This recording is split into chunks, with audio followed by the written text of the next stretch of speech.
મોટા ભાઈ ખજૂરભાઈ વિશે શું કહેવા માંગો? જોકે ખજૂરભાઈ વિશે તો કઈ કહેવા જેવું છે જ નહીં, એની જેવો તો માણસ જ ન થાય આ સમયની માલપા.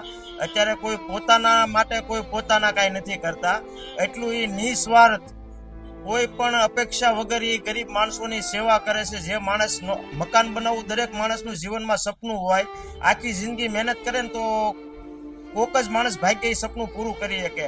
તો ખજૂરભાઈ એવા અનેક માણસોના સપના પૂરા કર્યા છે, જેની કોઈ જે માણસને આશા ન હોય જીવનમાં કે મેં અમારું પોતાનો આશરો બનાવી શકશું, તો ખજૂરભાઈ એવા માણસોના સપના પૂરા કર્યા. ખજૂરભાઈ વિશે તો કાંઈ કહેવા માટે શબ્દો જ નથી.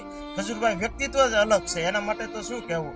ગરીબોનો બેલી કયો, મસીહા કયો, ઘણા માણસો તો રોતા રોતા ખજૂરભાઈને ભગવાન માની પગમાં પડી જાય છે એમ.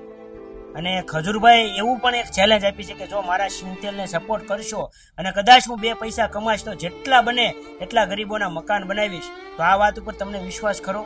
ખજૂરભાઈ બોલે એટલે વિશ્વાસ તો હોય જ ને. મને તો નહીં, ગુજરાતની દરેક જનતાને વિશ્વાસ છે ખજૂરભાઈ ઉપર કે ખજૂરભાઈ બોલે એટલે એ કરે. અને એ જો કે બિનસ્વાર્થ જો સેવા કરતા હોય તો આપણે પણ ફરજ આવે બધાને કે ખજૂરભાઈને આપણે તો કાંઈ વધારે ન આપી શકવી તો કાંઈ નહીં, તો મહિને એનો 1 તેલનો ડબ્બો આપણે લેવી તો આપણા જે કાંઈ ડબ્બામાંથી ખજૂરભાઈને મળે એ કોઈ ગરીબ માણસનું મકાન બનાવે તો આપણા પૈસા પણ એ લેખે કહેવાય એમ. એટલે બધાને સપોર્ટ કરવો જોઈએ ખજૂરભાઈને, અને ખજૂરભાઈ બોલ્યા એટલે એ કરી બતાવે ભાઈ. તો ભાઈ આ મારા મોટા ભાઈ છે, સગા મોટા ભાઈ, મારથી મોટા ભાઈ છે, એની મહત્વ મેં જાણ્યું.